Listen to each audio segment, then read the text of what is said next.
ऐसा माना जाता है कि कलयुग में एक आत्मा का जन्म 45 बार होता है और उसकी उम्र 100 साल तक की होगी। क्या आप जानते हैं एक आत्मा किस युग में कितनी बार जन्म लेती है? महर्षि व्यास जी के अनुसार सतयुग, त्रेतायुग, द्वापर युग, कलयुग ये 4 युग हैं, जो देवताओं के 12,000 दिव्य वर्षों के बराबर होते हैं। समस्त चतुर्युग एक से ही होते हैं। आरंभ सत्ययुग से होता है, अंत में कलयुग होता है। किसी भी जन्म में अपनी आजादी से किए गए कर्मों के मुताबिक आत्मा अगला शरीर धारण करती है। हिंदू धर्म के सर्वोच्च ग्रंथ हैं, जो पूर्णतः अपरिवर्तनीय हैं, अर्थात किसी भी युग में इनमें कोई बदलाव नहीं किया जा सकता।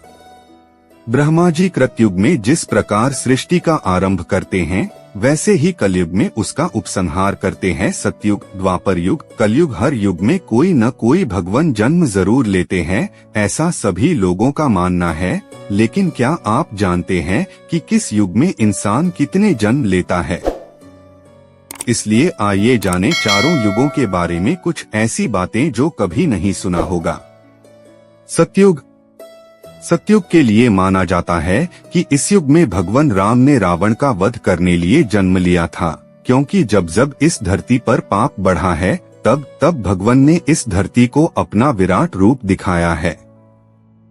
सतयुग में धरती पर आत्माओं का वास हुआ करता था, जिसे वर्ल्ड ऑफ सोल भी कहा जाता है। जैसे हर शरीर का अंत होता है, ठीक वैसे ही एक समय का अंत भी आता ही है। ऐसा माना जाता है कि सतयुग की 728,000 बाद खत्म होती है, जिसमें एक सामान्य व्यक्ति 1,00,000 साल तक जी सकता है, जिनका कद 32 फुट लंबा हुआ करता था। इस युग इंसान अपनी इच्छा अनुसार मर सकता था। त्रेतायुग। हिंदू धर्म में श्री राम, श्री विष्णु के 10 अवतारों में 7वें अवतार हैं। लेकिन यह रहस्य बहुत कम लोगों को मालूम है कि श्री राम की मृत्यु कैसे हुई। दरअसल भगवान श्री राम की मृत्यु एक रहस्य है, जिसका उल्लेख सिर्फ पौराणिक धर्म ग्रंथों में ही मिलता है। पद्म पुराण के अनुसार भगवान श्री राम ने सरयू नदी में स्वयं की इच्छा से समाधि ली थी। इस बारे में विभिन्न धर्म ग्रंथों में विस्तार से वर्ण मिलता है। श्री राम द्वारा सरयू में समाधि लेने से पहले माता सीता धरती माता में समा गई थी, और इसके बाद ही उन्होंने पवित्र नदी सरयू में समाधि ली। चारों युग हनुमान जी एकमात्र ऐसे भगवान हैं जो अमर हैं। त्रेतायुग में भी हनुमान जी ने भीम को चारों युग के बारे बताया था। किस युग में क्या होता ये भी बताया था।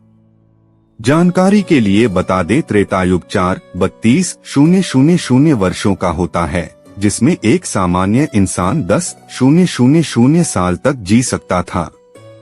इस युग में भीम ने हनुमान जी को चारों युग के ज्ञानी के नाम से संबोधित किया था। जब द्वापर युग में गंधमादन पर्वत पर महाबली भीमसेन हनुमान जी से मिले तो हनुमान जी से कहा कि हे पवन कुमार, आप तो युगों से पृथ्वी पर निवास कर रहे हो, आप महाज्ञान के भंडार हो, बल बुद्धि में प्रवीण हो, कृपया आप मेरे गुरु बनकर मुझे शिष्य रूप में स्वीकार करके मुझे ज्ञान की भिक्षा दीजिए। तो हनुमान जी ने कहा, हे भीमसेन, सबसे पहले सतयुग आया, उसमें जो कामना मन में आती थी वो कृत पूरी हो जाती थी, इसलिए इसे त्रेता युग, सतयुग कहते थे। इसमें धर्म को कभी हानि नहीं होती थी। उसके बाद त्रेता युग आया, इस युग में यज्ञ करने की प्रवृत्ति बन गई थी, इसलिए इसे त्रेता युग कहते थे। त्रेता युग में लोग कर्म करके कर्म फल प्राप्त करते थे। हे भीमसेन, फिर द्वापर युग आया, इस युग में वेदों के 4 भाग हो गए और लोग सतभ्रष्ट हो गए, धर्म के मार्ग से भटकने लगे हैं,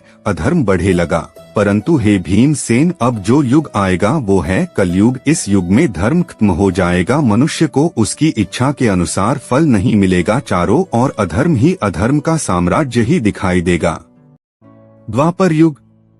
यह युग 864,000 वर्षों का था, जिसमें प्रत्येक व्यक्ति 1,000 साल तक जी सकता था। ऐसा माना जाता है जैसे जैसे धरती पर पाप बढ़ेगा, वैसे वैसे इंसान की जीने की उम्र और उसकी इच्छा की पूर्ति कम होने लगेगी। हनुमान जी हाँ कहना था कि द्वापर युग में लोग धर्म के मार्ग से भटकने लगेंगे और धरती पर पाप बढ़ने लगेगा। जैसे कि आप सभी जानते हैं, इस युग में विष्णु जी ने खुद श्री कृष्णा का अवतार लेकर कंस को मौत के घाट उतारा था। ऐसा माना जाता है कि कलयुग में एक आत्मा का जन्म 45 बार होता है और उसकी उम्र 100 साल तक की होगी।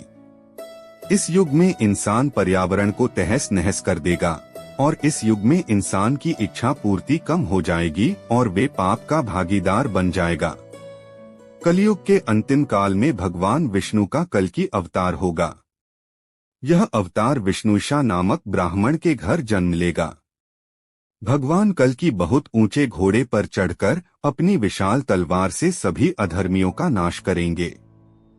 भगवान कल्कि केवल 3 दिनों में पृथ्वी से समस्त अधर्मियों का नाश कर देंगे।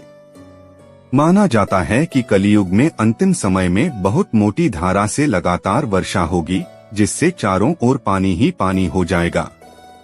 समस्त पृथ्वी पर जल हो जाएगा और प्राणियों का अंत हो जाएगा। इसके बाद एक साथ 12 सूर्य उदय होंगे और उनके तेज से पृथ्वी सूख जाएगी।